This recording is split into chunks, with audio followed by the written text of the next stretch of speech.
Welcome back to AM Northwest. If you're working on your health, the more steps you take every day, the better. But all steps are not created equal. Here to help us get more out of each one, we welcome back our health and fitness expert, Beth Oliver. Great to see you again. Great to see you. So one step does not equal another, is what you're saying to me. That is what I'm saying. So I know a lot of our viewers are really connected into this idea of everything. Getting more steps, and everything doesn't have to be this big grandiose thing. Right. So even when you're just up putzing around doing your chores, those steps count for sure. Yeah. So I don't want to discourage people from doing all of that, Sure. but at the same time, we can get more value out of the steps by doing just a couple of simple things. So for example, Yes. you could walk faster. Walk faster. And I know it seems simple, but it's just very Step it up a easy. little. Step it up a little. So you can do simple little things like walk as briskly as you can for 1 block and then go back to your regular walking pace for 3. Yeah, good so point. you don't have to, do anything really grandiose, Sure.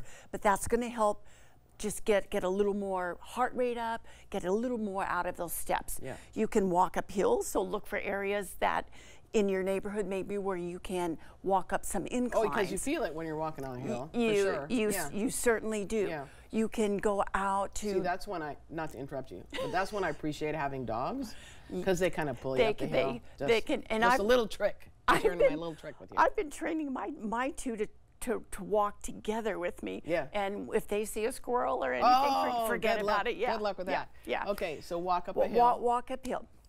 Walk out in uneven terrain, like when you're out on a hiking trail or something, because your body's going to just react and to uneven terrain where it's not just all flat. Yeah. Even music. So there's lots of research that shows that music that you enjoy and like can actually make you move faster. I do just a little caution though if you're out somewhere where you're on your own by yourself, or if you're in an area where you really need to pay attention to traffic. I don't necessarily recommend it because you do need to be aware of what's going on around you. Have it just in one ear versus both. Yeah, right, makes sense. Right. Okay. So walking is, of course, one of the most fundamental things that we do, but there are some little things that you can do to help prep your body, especially if you're just kind of getting started and you're thinking, yeah, I really want to get more active. Yeah. So one of the simple things I'd like people to do is just simple calf raises, which I know we've done before, but just rising up on the balls of the feet, because your ankles, and the little muscles You suggest of your doing feet, this before you go for a walk? Yeah, I would just do 20 of those just so you can start to feel that.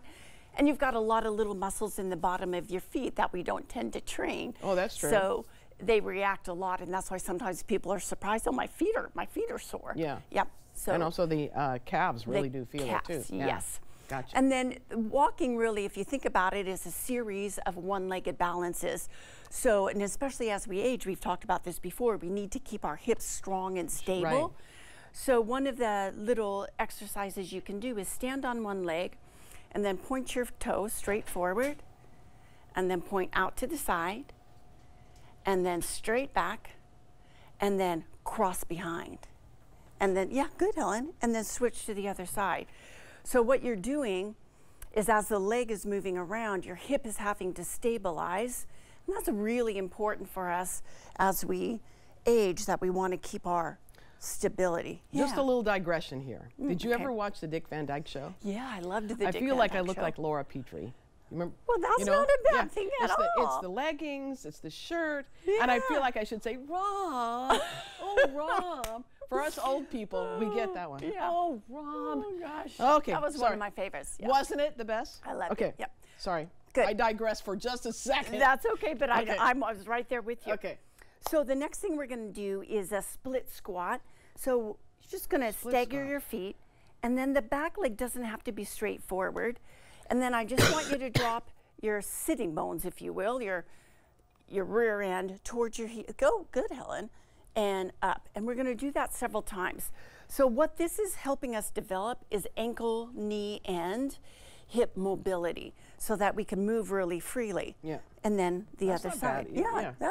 That's great, Helen. I should have worn tennis shoes just so everyone knows, but they're just filthy, so I couldn't really bring them into the studio. Yeah, that just wouldn't be a good look. So a little bit narrower.